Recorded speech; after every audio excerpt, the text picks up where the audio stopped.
An HOA Karen towed my car from my own driveway, but she made one massive mistake. She had absolutely no idea that I own the exact towing company she called, and her nightmare was just about to begin. I recently bought a beautiful house in a quiet, upscale neighborhood. I was looking forward to some peace and quiet, but Susan, the president of the Homeowners Association, had other plans. Susan was the ultimate Karen. She was the type of person who would measure your grass with a ruler and issue fines if your trash cans were left out for 5 extra minutes. I run a large 24/7 towing and recovery business in the city.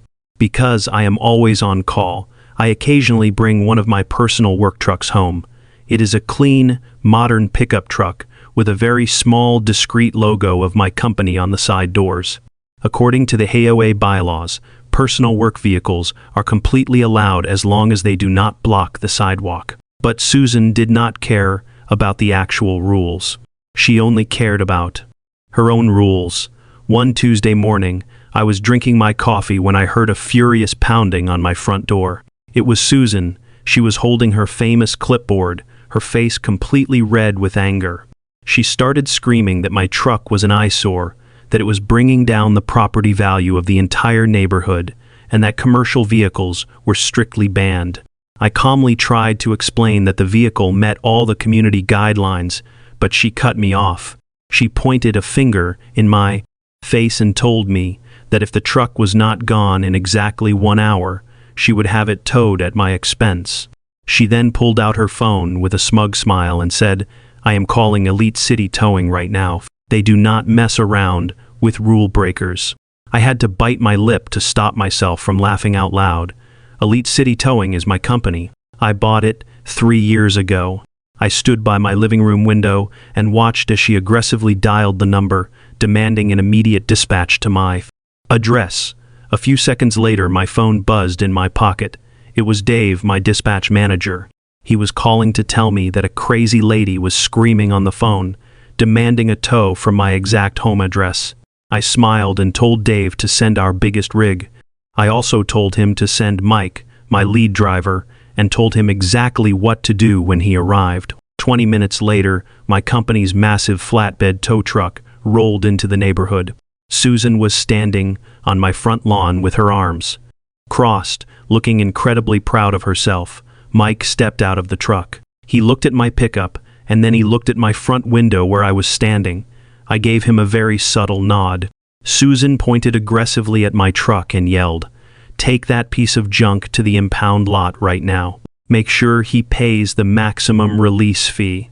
Mike hooked up my truck, gave me a quick wink that Susan could not see, and drove away. Susan was literally cheering on my lawn, thinking she had just won the second ultimate victory and taught me a lesson. She thought she had destroyed my day. She had absolutely no idea that she had just handed me the perfect weapon to legally destroy her position in the HOA. Later that morning, after Susan had finished her victory dance on my front lawn, I simply called a ride service and took a quiet trip down to my own impound lot. When I walked through the doors of Elite City Towing, my entire dispatch room erupted in laughter. Mike handed me the keys to my truck, and I thanked him for his excellent acting skills, but the absolute best part of the whole situation was the piece of paper Mike handed me next. It was the official towing authorization form. You see, the law regarding towing in our state is crystal clear.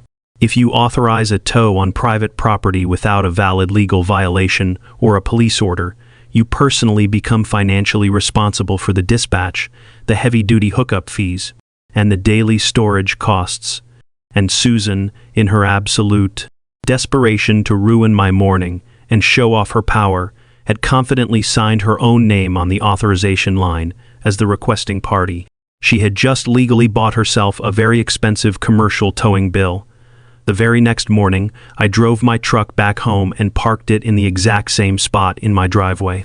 I made sure it was perfectly aligned, freshly washed, and shining in the sunlight. I sat on my front porch with my morning coffee, waiting for the show to begin.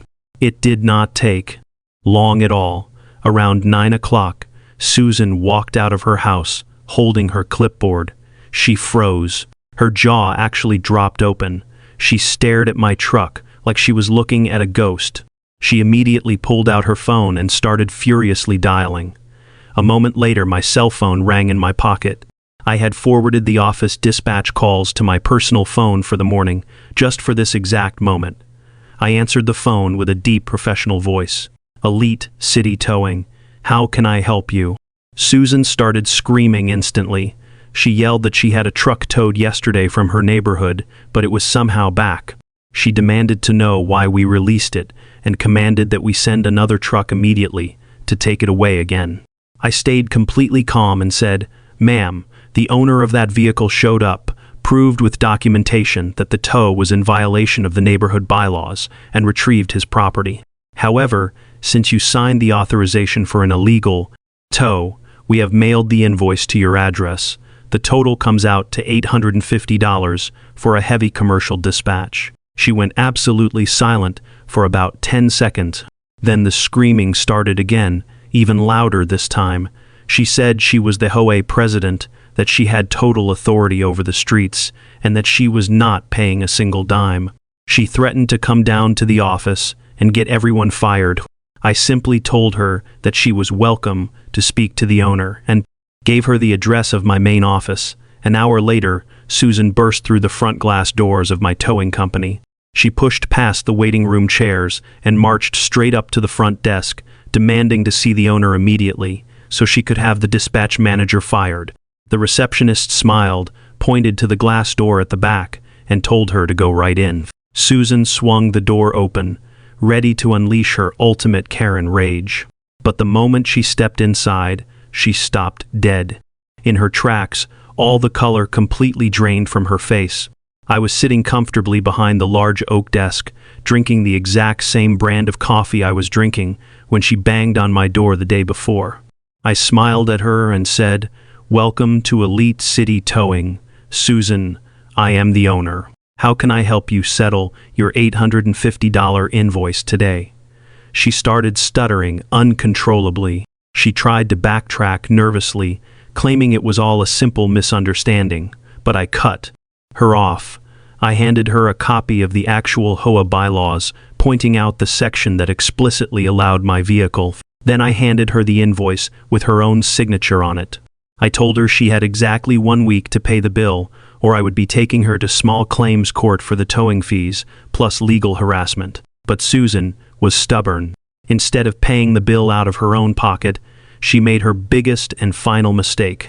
She secretly tried to use the HOA community fund to pay my company for the invoice. She thought she could hide the massive expense under neighborhood landscaping and maintenance. Unfortunately for her, as a homeowner in the neighborhood, I had the legal right to request a full audit of the HOA financial records before the monthly board meeting. When the meeting night arrived, the community clubhouse was packed. Susan stood at the front, trying to run the meeting like nothing was wrong. I raised my hand and walked up to the front of the room.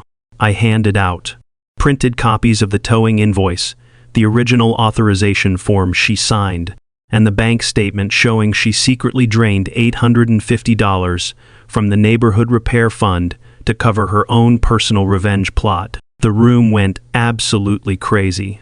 Neighbors were shouting.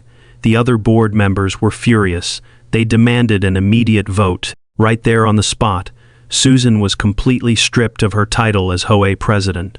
The board forced her to repay the money to the community fund immediately, and they issued her a massive fine for abusing her power and misusing community resources. Susan tried to argue, but the entire room turned against her. She ended up having to pay the towing bill out of her own pocket, plus the HOA penalties, and she lost all the power she loved so much. A few months later, a moving truck showed up at her house. She could not handle the embarrassment of walking her dog in the neighborhood anymore, so she sold her house and moved away. And I never had another problem parking my truck in my own driveway again.